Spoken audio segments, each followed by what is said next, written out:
right, ladies and gentlemen, boys and girls, welcome back. It is just harmless Dave here, real music observer. That's me. Observing real music in real time for real people just like you and just like me. Stevie Nicks going into the Rock and Roll Hall of Fame. I think some of you know how I feel about this. I do believe she should go in.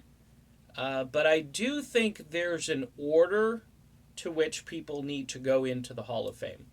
I've made the case for Pat Benatar, and then I realized I think there's an even bigger omission right now because I was checking to see if this person had been inducted into the Hall of Fame because I just assumed they were already in.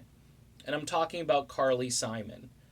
And no, Carly Simon is not in the Rock and Roll Hall of Fame. Now, first of all, one of the best looking women on planet Earth.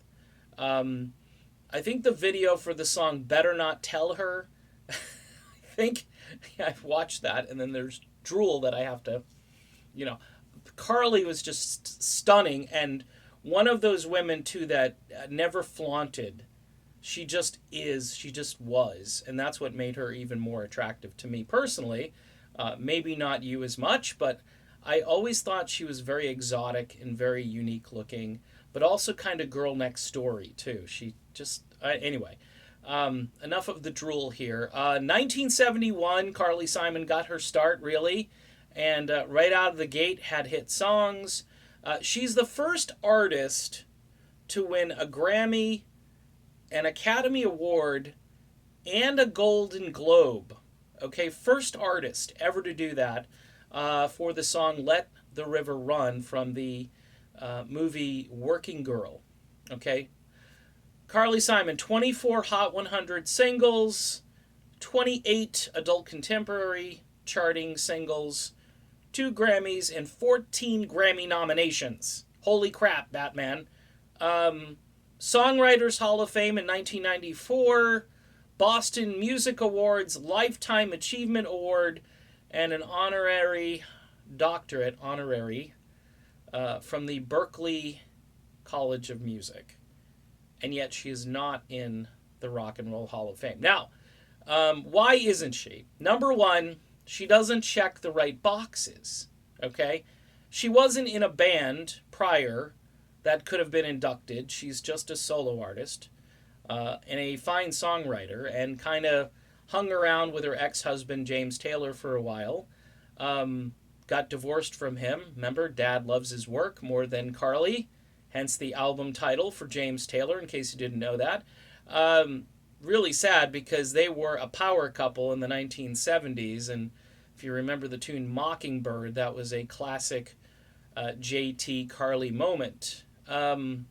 So Stevie Nicks gets in because the Hall of Fame said, well, we need a woman to go in as a solo artist who's already been in a rock band, because it would be the first time in history that's ever happened, which is fine. It can happen, but why should it happen ahead of somebody like Carly Simon? Now, I know they considered Pat Benatar for the Hall of Fame this time around. Her name came up supposedly and was shot down. I don't think Carly Simon's name has come up. I can't remember if they've even put her out there for a vote. I mean, she should be in on the first ballot. You know what I'm saying? It's just, look, I know she had a career that was kind of up and down. She had a good run in the 70s, and look, it's been focus tested where she's pretty much on the radio with one song right now, and that's her duet with Mick Jagger called You're So Vain. Jagger is really just in the background. He doesn't take his own singing parts, but he's back there. And of course the song, legendary speculation as to who it is and so forth. But you know what? Go back and listen to the woman's catalog. It's very impressive. Her 80s comeback with Coming Around Again really blew me away. And then the live album from Martha's Vineyard, those two back to back, and the whole MTV era really picked up on a lot of her videos. And then probably VH1, who came along later and kind of played maybe the more adult-oriented rock stuff. Carly Simon, maybe she's just too AC for the Hall of Fame. You know, maybe that's why Jim Croce isn't in. I mean, look, Jim Croce only had a few moments in the spotlight and then his life ended tragically. Carly Simon had this long, rich career, and she had some false starts and she had a lull, obviously, before her comeback, where she really couldn't catch much of a break from the music industry, but continued to make albums with good songs on them.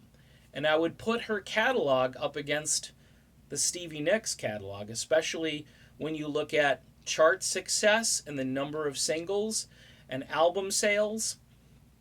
Carly Simon has sold a lot of records, and she influenced a lot of artists that came later.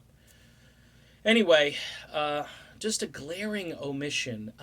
One that is just, it's really tragic that Carly Simon isn't in the Hall of Fame. I just assumed she was. And that's why I'm doing this video now, because I just can't believe it. Anyway, that's my video. I think Carly needs to get in before Stevie, but obviously that ain't happening. See ya.